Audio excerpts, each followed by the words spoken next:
Welcome back to year number 13. It's the offseason, baby, from Cascade Valley Coyotes. Now, looking at the offseason, kind of seeing what's going on, the coaching carousel is one of the biggest moments in college football every year. We've got something happening right here. Zach Hill, former OC for us, has went to Colorado. No Deion Sanders in this universe, unfortunately, so Deion isn't there. Zach Hill is there. Will it be better? Probably not. We saw his offense. And now because our OC, Zach Hill, left, we had to go in and hire somebody different. So Maryland, what did they do last year? They went 3-9. That head coach got fired. And what did we do? We hired it. I know, I'm not really happy about it. And if you're wondering what happened to our defensive coordinator, well, Bo Pelini contract ran out. And then we were trying to look for somebody else. We didn't find anybody. So we ended up bringing Bo Pelini right back. We have more Bo Pelini on defense. But honestly, the defense was good. One of the biggest moments for us every single offseason is what players say, what players go. Can we convince some of these guys to come back? But at the end of the day, we want some of these guys to go on and, enjoy their life in the GGBFL, where a lot of them are going to end up being. Rodriguez Gibson, the first rounder, you can't really get him back. Even if we wanted to kind of get him back, he doesn't care. This dude is like, I'm getting first round money, probably top 10 money. He's going to be absolutely paid. Garrett Neely's a really interesting guy. He's a second rounder. There's a medium chance I'll tell him, look, you can get your college degree. He said, I got to make a big decision here, coach. So I'm going to say at this point, buddy, well, enjoy the NFL, because I can't really guarantee any of these things. We're going to let you go. Desmond Simmons is probably one of the most interesting ones, though, because if you remember, Rodriguez Gibson, over the course of his career, he's been fantastic. He had 18 interceptions, one behind Mike Hemphill. So he will not go on to break that record. But if you remember, Desmond Simmons, not too far behind him, he has 15. So he could go out here and get 5 interceptions in this season if he comes back for 2025, his senior season, and he could have the all-time record at Cascade Valley for most interceptions in a career. I'm just saying. And with him, there is a high chance, even just promising that he will not regret staying to get his college degree. So we're going to go ahead and say that, and he's coming right back. Anthony Odiari is another stud, but again, I don't really feel like, oh, he might be coming back too. You know what? Anthony Odiari is coming back too. I'm here for that. But looking at the rest of the guys that kind of, thought about leaving, but ultimately decided to stay. Donnell Gamblin's back. Thierry May, our center at 90 overall, is back. Jeremiah Butler, we get back. He was a big-time playmaker for us this year at 6'4". He's crazy for us. Mikel Lanier could be a top 15 draft pick, but he decided to come back for his senior year too, which again makes me super hyped. ODR you saw, Simmons you saw, Sam D's nuts, who didn't get a lot of playing time this year, is going to be coming back. And with our guy Christoph Houston going to the NFL this year as a senior, you can expect to see a lot of him. Mikael Smith declared, Brian Wilkins declared, and then we lose a couple of guys that, like Chris Mack, 5'11", $199, not going to get drafted unfortunately, but he's still an absolute stud who had a great career here in Cascade Valley. From a draft result standpoint, we had a really good draft, but we just didn't really have the quantity of people we normally would have. We only had 4 guys this year be draft eligible and get drafted. Rodriguez Gibson goes in the first round. Mikael Smith, a 3rd rounder. Brian Wilkins, a 6th rounder, which again, that's a heck of a find if you ask me. And then Christoph Houston going in the 7th round is crazy. Should have been in the 2nd round at worst, in my opinion, but whatever team got him, they're going to be happy in the GGBFL. Now, signing day is obviously a very big day for us, and I thought we were going to bring home a whole bunch of these dudes, but I was wrong. Cortez Terry, we put, I think, like 3,000 points on. We got outbid by 3,440 still. Javon Ford, we were close, but we got outbid by 870. Tyquan Freeman, we ended up signing him, winning out by 780. Spencer Wolfolk, we put like 2,700 points down, and we still lost by 1,145. Jarvis King, we had like 4,200 points on him. We lost by 8,155. So they put like 12,500 points in this dude. That is insane. Montario Mosley, we lose to Oklahoma by 2,000 plus points. And then we had Tim Jones in the week prior. So a lot of dudes we thought we were going to get, and we did not. And what sucks, honestly, is that we did have one of the best classes in the nation despite winning a national title, but we ended up missing out some of those big prospects. So we fall down to the number 18. Auburn, Notre Dame, Penn State, Clemson, Georgia, USC, and the team up north all had a better recruiting class than us. We got to do better next year. Now, we got a couple of athletes here we want to figure out where they ultimately go. Tim Jones, an absolute stud. He's an 83 overall athlete. I kind of looked at running back. I kind of looked at wide receiver. Could be an 81 overall wide receiver. But I need help a couple of their spots. Strong safety, we're good for the future. Free safety, he could be an 84 overall, but I have a guy we want to actually move there in a second. We'll talk about that in a moment. And then corner, I have 2 seniors, 3 juniors. I need some youth there. So Tim Jones, you're probably going to sit this first year, but you got an opportunity to play next year. Now, the biggest surprise to me this offseason was Mikel Lanier coming back and saying, I want to be a senior and go out here and make some plays. And I respect that. I appreciate him being here a ton, but I did not expect it. And I honestly thought Trevor Bailey-Smith would be the starter from day one, coming out here and killing it. But I look over here at our free safety spot, and we have DJ Mangiero, who was really good for us. Reggie Kraft. We have Cameron Adesanya, who ended up being way slower than I thought.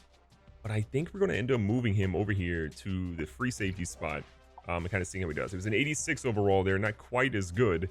And corners is 75, but I think he will be doing just fine over there at free safety. He's got really good speed and could be an absolute stud there, so that's where he's going to play. Now, keep in mind that obviously Manjiro could have a really good offseason and could boost up a bit, but I think Trevor Bailey-Smith could be the guy to really take over in that spot for us. Looking at our halfback situation, we've got Laress Tisdale right here, who could play a lot of positions, but I notice he's an 81 overall at running back and 82 overall at wide receiver, but we have a junior and a senior right now on our running back depth chart. Don't really have a ton of youth that I can count on, so Laress is going to get an opportunity to play halfback for us. And again, just giving you a look at that depth chart right now, Roderick Johnson is slated to be the #1 guy, but we know that this is Tyrell Brown's team until the wheels fall off. Laress Tisdale will be the #3 guy, but again, Thompson, who's a redshirt freshman, could supersede him with a really good workout, but if he doesn't, we have our #3 guy in case there's an injury or we need to get some youth injected in that offense soon. Now, Jacob Coleman's going to actually throw me for a little bit of a loop here. I was expecting him to be, you know, a corner or something of that nature. He can kind of play that. He could also play maybe a halfback or wide receiver spot, 82 overall in there. But he is an 86 overall free safety. I thought Trevor Bailey-Smith was going to be the guy to be starting at free safety, but hold on a second. He might not be that guy. Now we have a weird little 1-2 punch here with Bailey-Smith and Coleman both being 86 overall. Coleman's a lot faster, but I also can move him to corner. And if we look at our corner depth chart right now, again, senior, junior, senior, junior, junior. Then we have a sophomore and 2 freshmen. It's kind of weird to keep this many corners on our team, but I kind of feel like I would rather move Coleman, who's a little bit faster, to a spot that could use his speed a little bit more, over to the corner area, and we'll still keep Bailey-Smith there at free safety. But now we have a much better opportunity to get these guys in play next year as we redshirt a couple of dudes. Landon Hatada was kind of a late signing for us, and I don't think he's really going to make the team. I kind of went through a little bit to see where he was. Can't really play much on offense. We go over to the defensive line. I thought he might have been a good fit there. He's a 58 for left and right end. He can't really play outside linebacker or middle linebacker.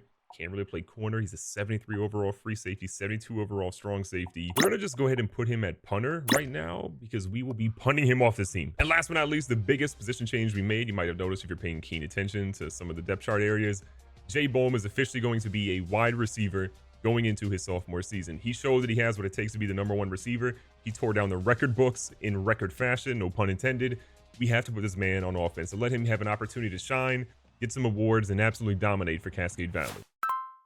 One of my favorite parts every offseason is the training results page. We're going to fly through this really quickly, but we got 299s going the next year. I'm hyped about that. At quarterback, Taylor Reed, a 99 overall. As a sophomore, he's better than Alex Caver. I'm saying it right now. Taylor Reed is that guy, pal. He is absolutely incredible. Can't run worth anything, but still very good. Thornhill's looking pretty good as well. And we get Grant Coxon up to an 88. So our quarterback room is really, really solid. At running back, kind of the surprise for me is that Roderick Johnson and Demetrius Thompson both go up +6. Johnson up to a 91. Brown goes up +4. A great offseason, but he gets outworked a little bit by Roderick Johnson. Tyrell Brown will still be the #1 guy. He's faster, better acceleration. But Johnson, again, he's earned his keep on this team as a senior. At fullback, Chase Cathalay is still that guy, +3 to an 83 overall. At wide receiver, Jeremiah Butler to a 96. Jay Bohm from an 84 to a 93. The biggest jump we maybe have ever seen in Cascade Valley history, at least in the last couple of seasons. He has proven that he can be the #1 guy. He's going to be opposite of Jeremiah Butler. That's going to be a very difficult 1-2 punch to cover, and I do not want to be a defensive back lined up against them. Also, big shout out to true sophomore Carnell Killens, up to a 90 overall in his second season and a 95 speed. He's going to be deadly to cover as well. At tight end, McBride stays pat at a 94. Kind of worried about, him plateauing a little bit. But Marquette Renee in his senior year, up +4. He gets his strength up to an 81 as well. At left tackle, Gurley's to a 91. Prater kind of has a little bit of a fall here in his senior year. At left guard, Deshaun Savage up to a 91. Harrison behind him up to an 81. So we're kind of building that depth that we need on the offensive line. At center, Thierry May, who comes back for his redshirt junior season, up to a 94. He's got a lot to prove. Charles Awara, redshirt freshman, at 89. Then Turner at 85. Again, plenty of depth there. Right guard, Reggie Wilson looking good at a 91. Church up +7 in his redshirt sophomore year to an 84. At right tackle, finish out the offensive line, Ryan Gunter. Obviously, we lost a big right tackle going into the draft, but Gunter, 90 overall with a +2 as a sophomore. And then Kenneth Ross up to an 87 +8. If we have an injury, we're going to be just fine. At left end, Jesse Rivers, 89 overall coming into his senior year. Pollard behind him at an 85. Pollard was kind of the starter last year, and now he just got kind of passed by. So we'll see what he ultimately does this year. A lot to figure out on the depth chart, but Pollard is still going to get plenty of playing time. On the right-hand side, Odiari back for his senior year to an 80 or 91. Garrettson, a redshirt freshman at 87 is kind of disgusting. Defensive line, we keep moving on. Defensive tackle, Mr. Poe is up to a 97. 6'5", 274. Do not want to cover that, man. He's insane. Brandon Lopez behind him at an 89. We get Walker to an 88 as a freshman and a sophomore at 84. We're stacked there. Moving on to outside linebacker, Parker Heinrich, 89 overall. Kind of a name you haven't really seen before. He goes past Keyshawn Anderson. Anderson was that guy last year, but I'm willing to see what he can ultimately do. Anderson still might get a little bit of a nod here because he is a lot faster, but they both have 99 acceleration, which you got to be a fan of. And middle linebacker, this is Donnell Gamblin's team now. He finally has to take the reins. Christoph Houston is gone. We have relied on him for 4 seasons. He's an award winner, but Gamblin has an opportunity to really be that guy. At a 95, he had a great offseason workout. You're going to see Sam D's Nuts getting in there for an opportunity as well. And then Frederick Chapman, looking pretty good here. I'm kind of mad we didn't get, the linebacker we wanted in the offseason, but still, we have a very good middle linebacker room. And then outside on the right-hand side, P.O. Clark, 87 with a +4 this offseason. Morgan Williams behind him at an 85, +3. I'm liking where we're at right now. Again, plenty of depth at outside linebacker. At corner, we are so good. We have 4 guys over 90 overall. Desmond Simmons back with an opportunity to have the most interceptions in Cascade Valley history. Chancellor Rowland, 94 with a +9. Him and Jay Bone, the best workouts this entire offseason. Trayvon Wilson to a 93. DJ Byers up to a 92 with 94 speed. Shelby's up here at an 89. D'Angelo Ward up here at a +4. We've seen Straughter to a +4. All these guys in the cornerback side put in great work. At free safety, Reggie Kraft up to an 87 with a +6. Manjiro, 85. He kind of got outworked this offseason, but still, a lot of guys will get an opportunity to play this year. Adesanya up to an 83. Lanier, 99 overall. You already kind of saw that one earlier. Justice Paguz behind him at an 86. And then Claude Rowe at an 82. Kickers are people too. Maturko up to an 80. He still may not kick this year except for kickoffs. And then in punter, we have Evan Shepard, who's probably going to be our everyday kicker for us because he's just that good. Now, we talked about one of the best stages is looking at your training results, but one of the toughest stages is going ahead and cutting players off your team. We have to cut 10 players off our roster.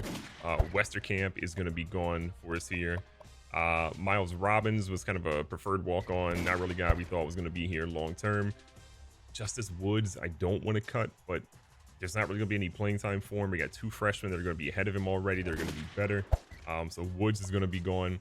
Move on to the wide receiver room. I think we got to cut Brady Sickles. He's one of our slowest wide receivers, and he's the deepest on the depth chart. He is 6'6", which would have been great, but not enough speed.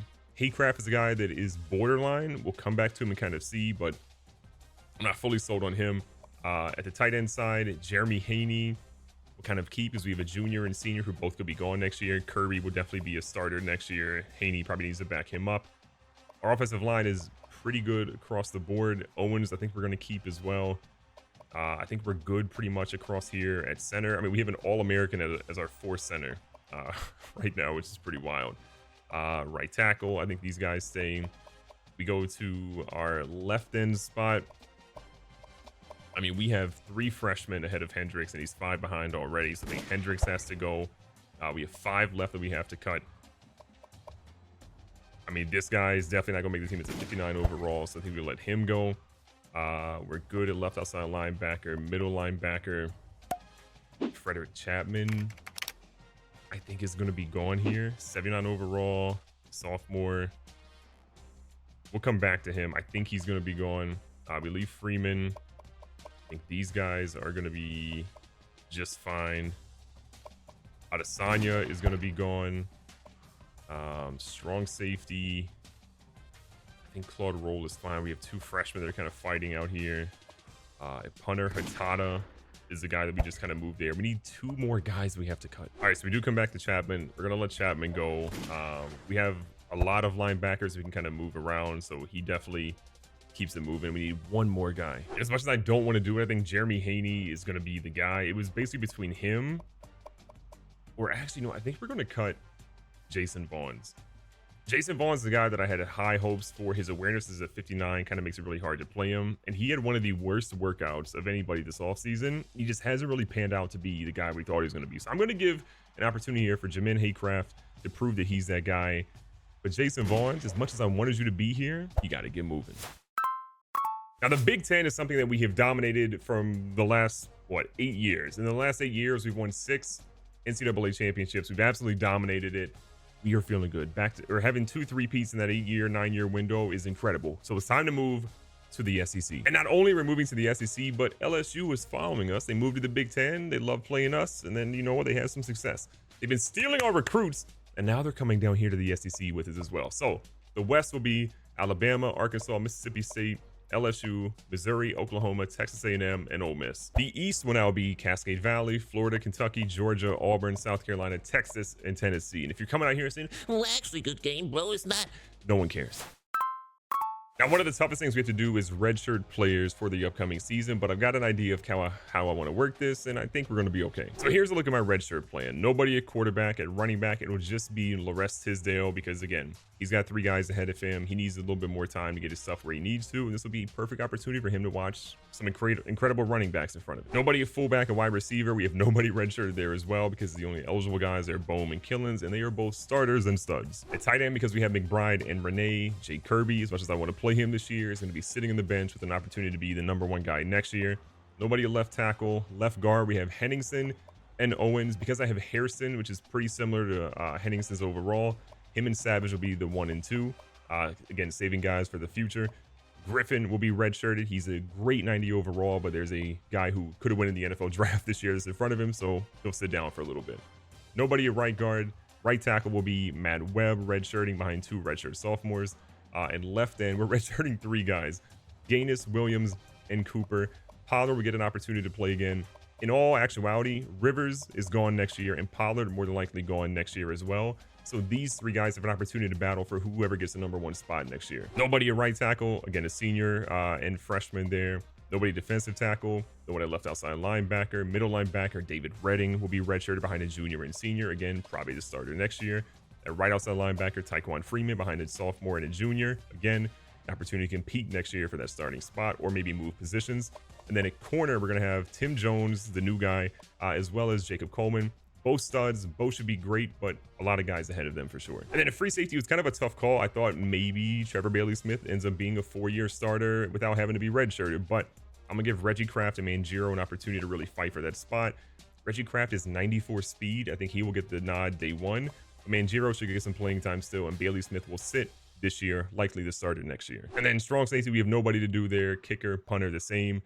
Some tough decisions, some close calls, but I like what we're ultimately doing with a redshirt perspective because it's all about building for the future and making sure these guys can be impact players, not just now, but in the future as well.